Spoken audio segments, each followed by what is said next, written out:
Salut, troisième vidéo, ça y est, on est déjà au mois d'août, donc je vais vous faire un petit peu le récap de tout ce qui s'est passé pour moi sur ce mois d'août. On est aujourd'hui le 1er septembre, c'est mon anniversaire, donc voilà, j'en suis très heureuse. Je suis à Montpellier, chez mon meilleur pote. Et, euh, et oui, j'ai mis un petit peu de temps à revenir parce que j'ai processé énormément de choses sur ce mois d'août. Je sais que vous aussi, je sais que ça a été un gros reset pour beaucoup de monde. Donc il m'a fallu un petit peu le temps de processer tout ça et de tout ce que j'ai processé, ça va m'amener à justement parler d'un sujet qui me tient pas mal à cœur. Vous savez que je m'intéresse beaucoup à tout ce qui est énergie yang, énergie yin, et à savoir comment est-ce qu'on peut harmoniser ça dans notre vie pour pouvoir se dépasser. Et en étant une femme, évidemment, c'est très important pour moi de me réapproprier cette puissance féminine. Et pour autant, c'est aussi en se réappropriant sa puissance féminine que l'on peut accéder aussi à son propre masculin. On parle beaucoup en ce moment de masculin sacré, de féminin sacré. On va essayer de voir un petit peu, en tout cas moi, comment est-ce que je le vois, je l'interprète et qu'est-ce que ça me permet de réaliser au quotidien. Et tout ce que j'ai traversé en fait tout ce mois d'août là, ça m'a pas mal bousculé à ce niveau-là. Alors qu'est-ce qui s'est passé? Bon, début du mois d'août, PLS. Pour ceux qui me suivent ici, vous savez que j'ai quitté Paris donc fin juin. L'idée c'était de faire le tour du monde. De retourner en Amérique latine pour pouvoir continuer à être initié aux médecines des peuples racines, des peuples autochtones. L'urgence c'était quand même dans tous les cas de quitter Paris parce que Paris m'a apporté tout ce dont j'avais besoin, tout ce qui était nécessaire pour moi d'apprendre, dans le bon comme dans le mauvais. Et donc j'ai atterri à Barcelone où vraiment j'ai adoré être là. J'ai retrouvé un vrai lifestyle en fait, qui me correspond, à être dehors, à voir les amis, à être en nature, à aller se baigner. Enfin bon bref, ça m'a vraiment énormément aidé. Il y a aussi, ils sont aussi beaucoup plus ouverts à toutes ces médecines parallèles, toutes ces médecines chamaniques et tout ce à quoi, tout ce qui me berce en fait depuis très longtemps. Savoir que j'ai été éduquée dans une famille qui était axée sur le développement personnel, donc évidemment avec toute la montée du dev perso, de la spiritualité qui monte en ce moment et aussi ses dérives, j'arrive quand même à un moment de ma vie où je sens que je peux enfin y prendre part, mais ça me demande de dépasser justement certaines croyances, certaines peurs, et notamment la peur d'y aller all-in, d'y aller à fond, par la peur d'être trop perché, par la peur que les gens vont pas me suivre, par la peur de la puissance que je peux apporter aussi là-dedans. Et on va en reparler parce que c'est aussi lié à tout ce travail sur l'harmonisation du féminin et du masculin. Alors début d'août, très difficile parce que je me rends compte que ça fait 7 mois que je patauge dans mon coaching, dans mon activité de coaching. Une activité qui avait très très bien marché en 2024 et qui s'est complètement écroulée en 2025. Et ça a été très difficile de me rendre à l'évidence, de me dire ok, là je peux pas continuer comme ça, je peux pas continuer à être en mode survie, à être en souffrance. Je peux pas continuer à créer des stratégies d'acquisition de clients basées sur la peur et sur le manque. Et surtout, si je dézoome concrètement et que je suis honnête avec moi-même, je peux juste plus continuer ce système-là tel qu'il est, c'est-à-dire à faire ce qu'on appelle des masterminds, où on lance des programmes en groupe et individuels en ligne. Moi, c'était hybride. J'ai des espaces de groupe et des espaces directement en one-to-one avec la personne. Et en fait, cette façon d'opérer, si je suis très très honnête, ne me convient plus tout à fait. Et si je suis encore plus honnête, ma cible ne me convient plus non plus. Donc là, je crée du vent. En fait, je m'agite. Vous savez, comme les gens qui paniquent là et qui s'agitent là et qui sont comme ça. Voilà, c'est comme ça qu'on se noie en fait. On le sait très bien, dans l'eau, si on veut éviter de se noyer, il faut se calmer, se mettre en planche et se laisser supporter par l'eau en fait. Et donc là je prends une grosse décision, c'est que j'arrête de courir après les clientes. Je décide de faire une pause dans le coaching, alors pas entièrement, c'est-à-dire que je continue les coachings qui sont en cours avec un grand plaisir. Pour celles que je suis actuellement, vous le savez très bien, je pense que vous m'apportez autant que ce que je vous apporte, vraiment. Et, et je prends la décision donc de mettre toute la stratégie de côté, de mettre toute l'acquisition, de mettre tout faire une forme d'arrêt en tout cas, le temps que je trouve un peu plus mes marques, que je comprenne un peu mieux ce que je veux faire. Et je décide de reporter mon voyage en Amérique latine. Ça a été extrêmement violent. Je vous en parle, j'ai encore le beat qui se serre. Ça a été extrêmement violent parce que à ce moment-là, je revis un échec. C'est-à-dire que j'ai donc co-créé un collectif féminin très important sur Paris qui a bouleversé les lignes dans la musique électronique, dans le sens qu'elle a apporté un gros éclairage sur la femme dans le milieu électronique. Et je l'ai co-lidé pendant 3 ans et je l'ai quitté et je n'ai plus du tout de contact avec celles qui font partie encore du collectif, parce que j'ai dû traverser des choses en moi-même et j'ai dû guérir de pas mal de blessures, et on va en parler après. Justement, c'est relié à cette puissance féminine dont je vous parlerai un peu plus tard. J'ai dû me confronter à des choses très profondes qui aujourd'hui me demandent de laisser tout ça derrière moi complètement et d'avancer. Sauf que là-dedans, je dégringole évidemment de statut social. Je crée quelque chose d'immense que je dois laisser à d'autres. Et ma porte de sortie a été le coaching. Et donc, quand le coaching a très bien réussi, quelque part, c'était un petit peu très personnellement. Hein. C'est pas quelque chose que je fais contre quelqu'un, mais dans mon fort intérieur à moi, c'était un espèce de pied de nez de me dire, voilà, je peux réussir seule. Je peux réussir seule, j'ai besoin de personne. Et c'était une forme de... comment on appelle ça ? Je perds mon mot, mais vous savez, quand on souffre d'une situation, et puis en fait, de cette situation, on a un extrait quelque chose pour devenir encore plus grande. Vous voyez ? Et du coup, lâcher ce deuxième projet, ça a été une nouvelle étape dans le deuil de ça. Donc ça m'a arraché le cœur, c'est-à-dire que ça m'a vraiment poussé à me rendre compte que j'étais dans un schéma de lutte et de force, et que j'étais encore en train de rechercher une légitimité, en train de chercher une approbation, une validation extérieure, et qu'à ce moment-là, il a fallu que je le lâche, parce que lâcher tous les projets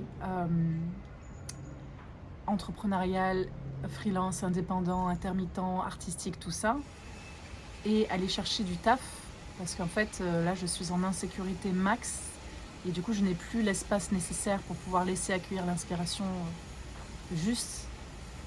Eh bien, ça me demande de lâcher cette recherche de validation extérieure et de lâcher cette croyance que je n'existe que par la réussite. Donc ça a été un gros coup de foudre, en fait, un gros coup de massue que j'ai eu. Pour celles qui s'intéressent au tarot, c'était la tour, hein, tout s'effondre autour de moi. Et donc, à travers ça, il a fallu que j'aille comprendre quels étaient mes schémas de lutte, quels étaient mes schémas de performance, et comment est-ce que ça me maintenait dans une espèce de mode survie. Et tout ça, ça m'a amené du coup à aller voir plus précisément les concepts autour de l'énergie yin et de l'énergie yang, que j'ai toujours entendu puisque mes parents sont dans la spiritualité et le développement personnel, donc c'est des notions que j'ai toujours approfondies. Et je vais vous dire une chose, mes parents étaient ma mère était une grande sage, mon père est un grand sage aussi, mais sachez que je continue encore aujourd'hui à comprendre ce qu'ils me disaient quand j'avais 10, 15, 20 ans. Et aujourd'hui j'en ai 36, et je les remercie d'ailleurs infiniment pour tous les enseignements qu'ils m'ont transmis, mais je continue encore à aller gratter des couches et des couches et des couches. Et donc aujourd'hui, si je devais vous expliquer un petit peu l'énergie yin, yang, ce qu'on a à tort, on fait souvent des amalgames entre l'énergie yin et yang, le féminin, le féminin blessé, le féminin sacré, le masculin blessé, le masculin sacré, le genre, la sexualité. Il y a beaucoup d'amalgames avec tout ça. Moi, je parle d'énergie, de principe. Je veux dire, c'est une loi universelle. Une des lois universelles, c'est qu'il y a toujours la chose et son contraire, la vie et la mort, le jour, la nuit, le masculin, le féminin, le yin, le yang, les protons, les neutrons, là on parle de loi universelle. Donc on n'est pas du tout sur des contextes mentalisés, sociétaux, dont on parlera après, et qui fait aussi que je ne me considère pas comme féministe. Ça je vous l'expliquerai tout à la fin, donc restez bien jusqu'à la fin. Si je devais vous... Je sais qu'il y a beaucoup de mélomanes qui m'écoutent aujourd'hui, là, donc si je devais expliquer l'énergie yin-yang en prenant l'exemple d'un track. Je suis désolée, il doit y avoir un petit peu de bruit derrière. Je suis dehors là, je n'ai pas un son qui est parfait et j'ai oublié mon micro, que de toute façon j'oublie la moitié du temps d'activer. Bref, je prends un track. Ok, sur cette track, sur une track, vous avez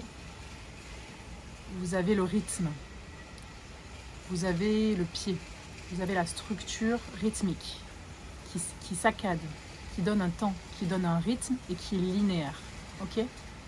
Et dans ça, ça va symboliser l'énergie yang, l'énergie de la matière, de la structure qui permet de contenir et qui est linéaire. Ok. Et ensuite, vous avez les mélodies, vous avez les nappes et vous avez tout ce qui remplit l'espace, qui remplit avec une espèce d'épaisseur, une espèce de présence. Ça, c'est l'énergie yin qui est mouvante, qui n'est pas palpable, et qui remplit. C'est pour ça qu'on dit que l'énergie yin, c'est aussi l'énergie de l'amour. Parce que ça emplit l'espace. Et en fait, on a besoin des deux. Vous voyez très bien que sinon, on passe sur de l'ambiance. Donc quelque chose qui n'est pas rythmé, qui n'est pas... comment dire. Et encore, je veux dire, je connais pas bien s'il y a des personnes qui produisent de l'ambiance ici. Justement, mettez en commentaire si ça peut nous aider à comprendre par rapport à ce que je suis en train de dire. Mais du coup, c'est pas quelque chose qui nous permet de rythmer, d'avancer, et c'est quelque chose qui va rester vaporeux, qui va rester immatériel, qui va rester quelque part impalpable, vous voyez. Donc c'est un peu ça l'énergie féminine, c'est l'énergie de l'intériorité. Et l'intérieur, on ne voit pas ce qui se passe, mais par contre, c'est tout ce qui est à l'intérieur de nous comme émotion, par exemple, comme compréhension de l'intérieur, comme l'eau. Aussi, l'eau, c'est un élément qui est très féminin. Et du coup, la structure du masculin autour duquel va s'organiser ça. Mais les deux ont besoin, parce que l'énergie yang, sans énergie yin, ça manque d'inspiration, d'âme, de créativité. Et l'énergie yin sans l'énergie yang, ça manque de structure pour pouvoir s'incarner. Et en fait, c'est là où j'ai véritablement compris en fait à quel moment j'actionnais mon féminin et à quel moment j'actionnais mon masculin, à quel moment je réfrénais mon féminin, à quel moment je réfrénais mon masculin par rapport à cette expérience. C'est-à-dire que, en fait, j'ai eu beaucoup de mal à m'arrêter quand j'ai pris ma décision. C'est-à-dire que tout de suite, j'ai fait un plan d'action. Je fais la liste des centres de wellness où je voulais travailler, je fais la liste des coffee shops, j'ai fait mon CV, je me suis préparé le lundi qui a suivi, je me suis préparé tout un plan très stratégique, très concret sur ce que j'allais faire pour ma recherche de l'emploi. J'ai commencé à calculer, alors si je prends tel job, je vais gagner tant, si je prends tant de missions, je gagne tant, si je fais tant de clients, je gagne tant, et je commence à faire un truc hyper structuré. Et je mets toute une journée pour préparer ce plan, et je me réveille le lendemain. Impossible de me lever du lit, impossible de faire quoi que ce soit. Et avec la culpabilité, et avec la peur du manque, et avec tout ça qui se réveille derrière, mais impossible de me lever du lit. J'ai passé la journée au lit, c'était plus fort que moi, quoi. Il y a une force extérieure qui m'aspirait dans le lit. Le lendemain, je me réveille, je suis pas bien du tout, mais je me lève quand même. Je fais quand même mon yoga, je fais quand même mon sport, et je me dis, ok, une action par jour, Pauline, une action par jour.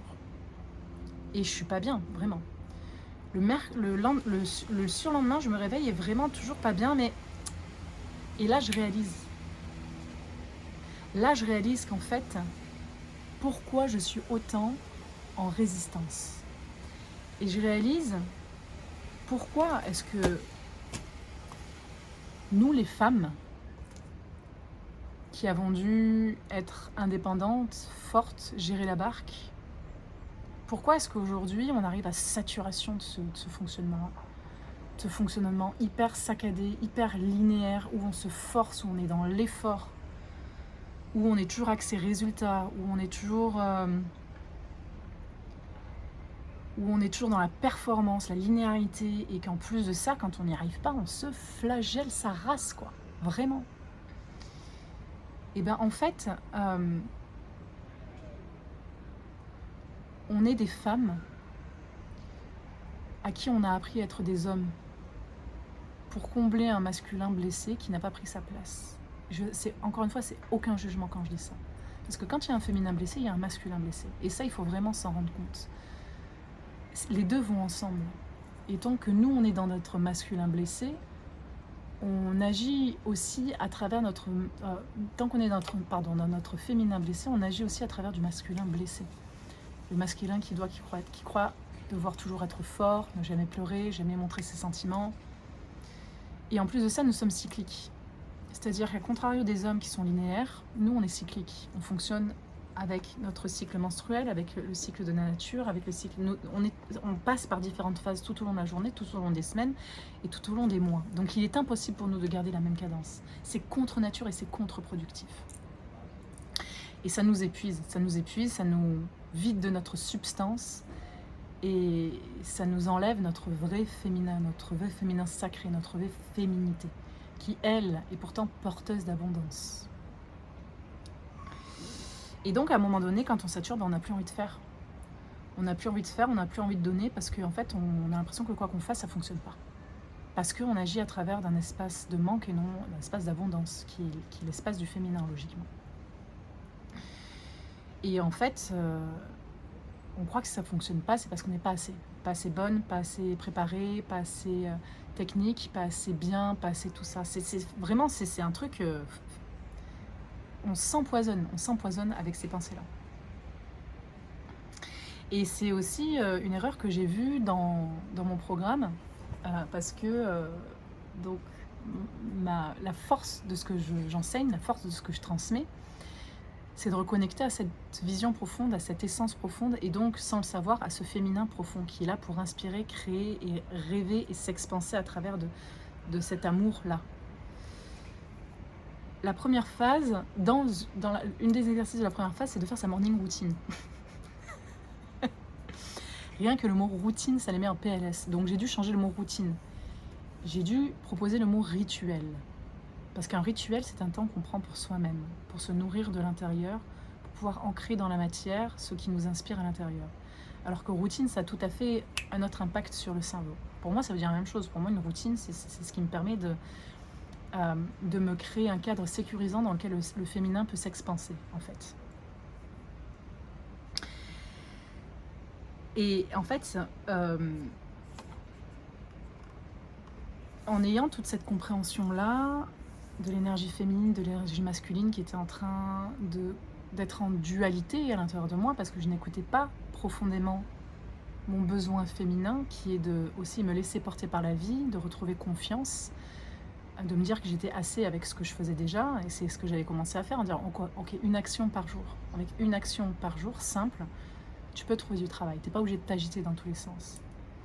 Et en prenant conscience que, en accueillant et en acceptant la situation que j'étais en train de vivre, qui était profondément insécure, je restaurais aussi mon masculin, le masculin sain qui a envie d'apporter de la sécurité pour soutenir le féminin, et donc te dire ok, là c'est bon, arrête des conneries, va chercher du travail, réceptionne cet argent régulièrement, tous les mois, et tu seras plus sécurisé pour créer en confiance, parce que tu auras une structure qui te supporte. En ayant tout ce chemin-là, je me suis vue et j'ai compris aussi ma propre façon de fonctionner. Alors ça, l'astrologie et le Human Design m'a beaucoup aidé, parce que en fait, j'ai un fonctionnement qui est en essai-erreur. J'ai un fonctionnement qui est très lourd et que j'ai souvent pris comme une tare et qui a souvent fait douter de moi, mais c'est inscrit dans mon chemin de vie que je suis quelqu'un qui expérimente. Et donc, quand on est une expérimentatrice, forcément on foire, parce qu'on prend des chemins que les gens ne prennent pas, on fuit, on répond à un feu intérieur auquel peu répondent, et forcément on se plante plus que les autres. Et en fait, tout ce chemin d'essai-erreur, je l'incarne pour pouvoir le transmettre. mais avec une capacité, comment dire, avec un fond, une énergie qui est teintée de leader. Moi, j'aime lancer des projets et j'ai aussi beaucoup à cœur de réussir ma vie. Donc ça, c'est tout le 1 et le 8 que j'ai en numérologie, et c'est ma ligne 4-6 en Human Design qui est là pour inspirer par l'exemple. Mais c'est extrêmement frustrant parce que moi j'ai l'impression de foirer tout ce que je fais. Et c'est très douloureux à l'intérieur de moi, vraiment très très douloureux. Je vis une grosse souffrance vis-à-vis de la réussite, vis-à-vis de mon rapport à l'argent, qui est catastrophique, que je suis en train de restaurer, n'est-ce pas? Et tout ça, ça m'a amené à comprendre en fait qu'effectivement, tant que je n'aurais pas harmonisé ce yin et ce yang, tant que je n'aurais pas fait ce travail sur apaiser mon masculin pour le soutenir, pour supporter la structure du féminin, qui est très dans la création, moi je suis beaucoup dans la création, eh bien, j'aurai toujours la sensation d'être une ratée, d'être instable, d'être voire un peu folle vis-à-vis du regard des gens. Et si je prends un step back, c'est aussi ce qui me fait comprendre que d'un côté, j'ai des gens qui vont me voir géniale, qui vont me voir inspirante, qui vont me voir tout ça, et puis j'en ai d'autres qui vont me voir complètement starbée en fait. Et donc tout ce chemin-là, encore une fois, m'enlève des couches sur le regard des autres, sur la notion que je place sur la réussite, sur la recherche de validation extérieure, parce que je suis en train de me dépouiller de tout ça. Pourquoi? Parce que j'ai pas le choix. J'ai pas le choix. J'ai annoncé à tout le monde que j'ai parti en tour du monde, que je devenais digital nomade, que mon coaching marchait super bien. Qu'est-ce qui se passe en 7 mois? Il y a tout qui s'effondre. Je suis obligée de revoir mes plans, de rester à Barcelone. Alors attention, il y a pire, hein, mais bon, quand même. Et, et de reprendre un travail, mon Dieu, Customer Services, un travail de bureau de 9 à 8, 5 jours sur 7. Mon ego, il en prend un coup maximum. Et en même temps, si j'ai cette lecture, toute cette lecture que je viens de vous dire, je peux aussi vivre ce passage initiatique avec beaucoup de gratitude parce que ça m'apprend à comprendre quel est le feu et l'eau en moi. Le feu qui est la création, mais le feu qui détruit pour purifier et reconstruire par-dessus. Et donc, qui détruit mes illusions, qui détruit la croyance que je ne suis pas assez, qui détruit la peur du regard des autres, qui détruit mon concept de la réussite, qui détruit tout mon ancienne identité, tout qui détruit tout ça, qui le brûle, pour que dessus, la terre brûlée, purifiée, je puisse reconstruire quelque chose de nouveau. Et donc, ce job alimentaire, aujourd'hui je le vois comme ce terreau-là. Et donc je peux le prendre comme un espace de profonde gratitude.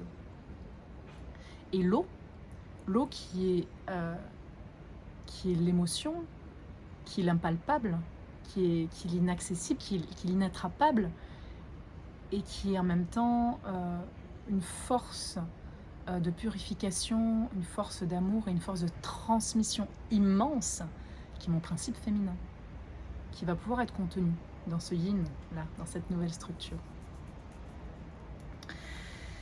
Donc, voilà pourquoi je mets un petit peu en pause le coaching aujourd'hui. Alors, je ne le mets pas complètement en pause, c'est-à-dire que je me laisse l'espace et je m'autorise à complètement sortir des cadres, complètement sortir de tout ce que j'ai appris, que ce soit au niveau du marketing, au niveau de la transmission, au niveau des réseaux sociaux. Je m'autorise à ne plus du tout essayer d'associer ça à une quelconque forme, que ce soit en one-one, coaching de groupe, en présentiel. Je m'autorise à tout explorer parce que je me rends compte que j'ai besoin de revenir à ce côté d'exploration, mais sans la culpabilité de l'échec ou de la réussite. J'ai besoin de ce terrain-là, j'ai besoin de ce terrain de jeu en fait. Mais ça va me demander du temps, donc comme je me détache complètement de la performance, évidemment je suis obligée de repousser mon voyage. Je suis obligée de repousser mon voyage pour m'inscrire complètement dans cet espace d'expérimentation, de sécurité, de joie, de créativité. Dans cet espace en fait de sécurité que je suis en train de me créer. Je regarde mes notes parce que j'écris beaucoup de choses et en même temps je me rends compte que j'ai parlé de pas mal de choses que je pensais pas dans le bon ordre, mais c'est pas grave tant que ça a fait sens. Tant que ça fait sens, c'est bon. Donc on en vient à pourquoi est-ce que je ne me considère pas féministe. En fait, comme je vous ai dit tout à l'heure, quand il y a un féminin blessé, il y a un masculin blessé. Quand il y a un féminin sacré, il y a un masculin sacré. C'est quoi la puissance du féminin? La puissance du féminin, c'est la puissance du feu de la création. Nous sommes des matrices à créer, nous donnons la vie. Donc nous sommes des bombes de création en puissance. Je ne sais pas si vous imaginez la puissance que c'est que de créer la vie. C'est aussi une énergie qui, par sa propre abondance intérieure, crée l'abondance autour d'elle. Dans le sens où l'énergie féminine, elle a besoin de rien, elle se suffit à elle-même. C'est pour ça que quand je vois aujourd'hui les filles qui courent après les mecs, non les meufs. Je ferai une autre vidéo là-dessus. Dater en 2025, c'est un délire. Je ferai une vidéo là-dessus. La femme, c'est un réceptacle qui reçoit. On a un vagin, on reçoit, on crée. Point.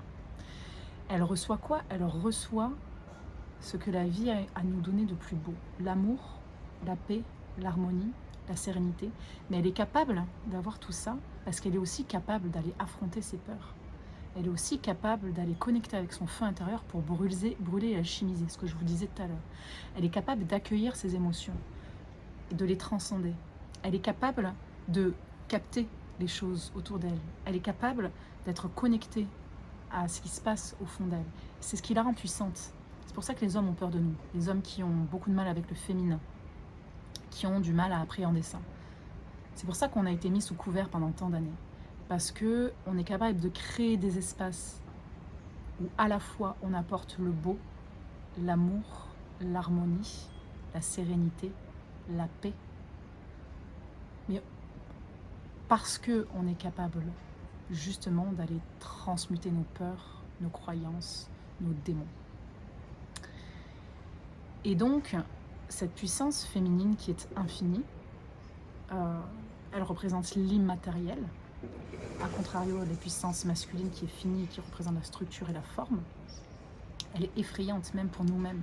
Moi qui commence à peine à me reconnecter à elle, je me rends compte de tout ce à quoi je me confronte, parce que comme elle est infinie et infiniment puissante, vous voyez Beyoncé, la puissance qu'elle a au fond d'elle. Vous voyez Grace Jones, vous voyez, et c'est drôle parce qu'elles sont toutes noires. Les femmes qui m'inspirent le plus sont noires parce qu'elles sont encore connectées à une forme de puissance viscérale que l'Occident a voulu lisser. Vous voyez Rihanna, vous voyez toutes ces femmes qui sont inarrêtables. On a tout ça en nous, mais c'est tellement puissant et inarrêtable que même nous, ça nous fait peur. Et ce qu'il faut comprendre, c'est que le chemin qu'on vit aujourd'hui, c'est cette réappropriation-là. Et c'est une réappropriation qui est véritablement entre nous et nous-mêmes. C'est une réappropriation qui est véritablement entre la compréhension de nos propres schémas vis-à-vis du masculin. C'est un chemin où, en se réappropriant notre féminin, on se réapproprie notre masculin. Parce qu'on ne peut pas être dans un féminin sain si on rejette le masculin. Ce qu'on rejette, c'est une vision du masculin qui est blessée. Mais personne n'est heureux dans ce schéma-là. Personne n'est heureux. Donc moi, j'œuvre pour que chacun et chacune trouve sa place. Moi, j'œuvre pour guérir de mes traumas, pour le transmettre à mes sœurs. Et moi, j'œuvre pour que, en traversant ces traumas et en guérissant de ça, je trouve l'harmonie avec l'homme. Parce que, et encore une fois, la nature, elle est faite comme ça. Elle est faite de polarité, de yin, de yang, de lumière, d'ombre, de jour, de nuit, de protons, de neutrons, de vie, de mort, etc., etc. Donc, quand on essaye de mettre des courants là-dessus, quand on essaye de mettre des cases là-dessus, quand on essaye de mettre des idéologies là-dessus, c'est mettre dans des cases qu'il faut suivre. C'est comme la politique, c'est comme la religion, c'est comme toutes ces choses où on divise en fait. Tout ça c'est fait pour diviser. La politique est faite pour diviser pour mieux régner. Les religions sont faites pour diviser l'âme, l'esprit, le divin et les gens entre eux, pour faire des guerres. Pour moi, le féminisme, c'est une case de plus. Féminisme, c'est une case dans laquelle on va répondre à des idéologies qui sont des structures mentales, alors que moi, j'amène à une connexion profonde à qui l'on est à l'intérieur de soi pour pouvoir se réparer, en se réparant, contribuer à réparer le monde pour créer une harmonie, pour réunir, réunifier à l'intérieur de soi et autour de soi. Donc, pour moi, le féminisme est un courant, et encore, il y a autant de féminisme que de femmes. Ça, c'est très vrai. Mais, encore une fois, le féminisme, pour moi, est une case, et je n'aime pas rentrer dans les cases. Et surtout, c'est une case qui peut amener les gens à encore s'identifier contre ou pour. Mais le féminin et le masculin, le yin et le yang, ces principes-là, il n'y a pas de contre ou pour. Il y a à les vivre et à les intégrer à l'intérieur de soi. On est complètement sur une autre dimension en fait. C'est une autre dimension qui n'appelle pas au mental, qui n'appelle pas à expliquer, qui n'appelle pas à juger, qui n'appelle pas à critiquer, qui n'appelle pas à chercher à comprendre, qui n'appelle pas à se révolter. C'est une dimension, c'est une démarche intérieure de transformation, de transmutation, puisque toutes les violences que nous vivons sont là pour nous montrer quelque chose de nous-mêmes. Je ne dis pas qu'on le mérite, attention. Je dis juste qu'elles sont là pour nous montrer quelque chose de nous-mêmes.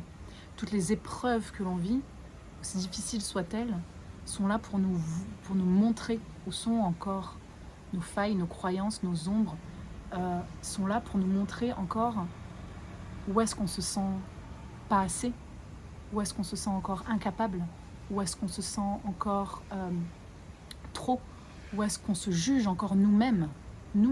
Et là, on ne va pas aller juger les autres, la société, le patriarcat, le machin. Les meufs, nous, qu'est-ce qui se passe à l'intérieur de nous? C'est ça qui importe, parce qu'en nous guérissant nous-mêmes, en réharmonisant, en se réappropriant notre énergie féminine, notre puissance féminine, en réappropriant notre masculin sacré à l'intérieur de nous, on va aider aussi les autres à en faire de même. Et on aide les hommes aussi à reconnecter à leur masculin sacré. On aide les hommes aussi à recouvrer leur capacité à accueillir leurs émotions. On aide les hommes aussi à s'élever, à s'éveiller. Et c'est ça, en faisant ce travail-là en nous-mêmes. Et je les vois, là, les féministes, qui disent « Oui, mais c'est nous qui faisons le travail, machin bidule. » Attendez, mais je sais que le modèle ne vous a pas plu, mais le modèle nous a permis quand même de les laisser aller travailler quand on avait un espace où on avait l'argent qui venait aussi, une forme d'abondance. On a eu aussi des hommes qui étaient forts pour tenir quand nous, on était brisés parce que notre sensibilité était branlée.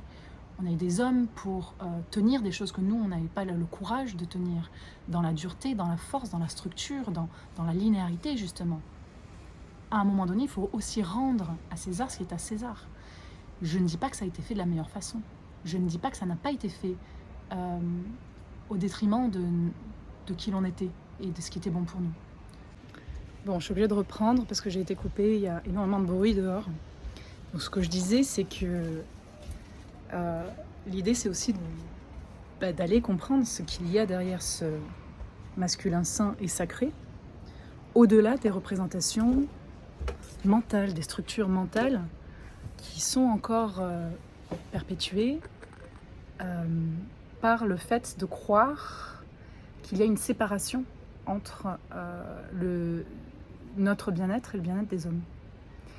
Et c'est ce qui est très limitant pour moi dans le féminisme, puisque ça s'inscrit dans une dimension beaucoup plus globale, qui va au-delà de notre petite personne, qui va au-delà des hommes et des femmes, qui va au-delà de l'être humain, qui est une harmonisation des principes universels et cosmiques. Voilà, j'espère que je ne vous aurai pas perdu En tout cas, le message que je voulais vous dire, c'est que je ne dis pas ça contre les féministes, je ne dis pas ça contre les personnes qui se pensent qui se revendiquent féministes, je ne dis pas ça contre mes sœurs, je dis simplement que mon approche est totalement différente et que dans tous les cas, à partir du moment où on œuvre pour son propre bien-être et pour réparer ses propres blessures en tant que femme, j'ai profondément de respect pour vous, même si vous n'œuvrez pas ou si pour le moment c'est une voie qui vous semble encore, qui vous fait encore un peu trop peur, même si vous n'avez pas encore eu des revendications, même si pour le moment vous êtes encore dans une situation dans laquelle vous sentez que vous n'accédez pas, vous ne vous autorisez pas, peu importe le chemin là où on en est en fait, on est tous et toutes sur Terre pour expérimenter. C'est une expérimentation que nous sommes en train de faire ici. Une expérience, c'est tout. Une expérience qui va bien au-delà de notre petite vie de terrienne. Ok ? Voilà. Je vous embrasse fort. On se retrouve très vite. Abonnez-vous si ça vous a plu. Partagez cette vidéo si vous pensez que ça peut aider quelqu'un. On peut se retrouver aussi sur Instagram. Vous avez le lien en dessous. Je continue quand même à prendre des coachings en one-to-one. Donc si vous souhaitez justement aborder tous ces sujets-là avec moi et réintégrer, réincorporer, reconnecter avec votre énergie féminine et apporter de la réunification dans toutes les parts de votre être, même celles que vous avez peur d'aller voir et qu'il vous faudra pourtant embrasser. Pour embrasser votre puissance, contactez-moi. Je vous embrasse.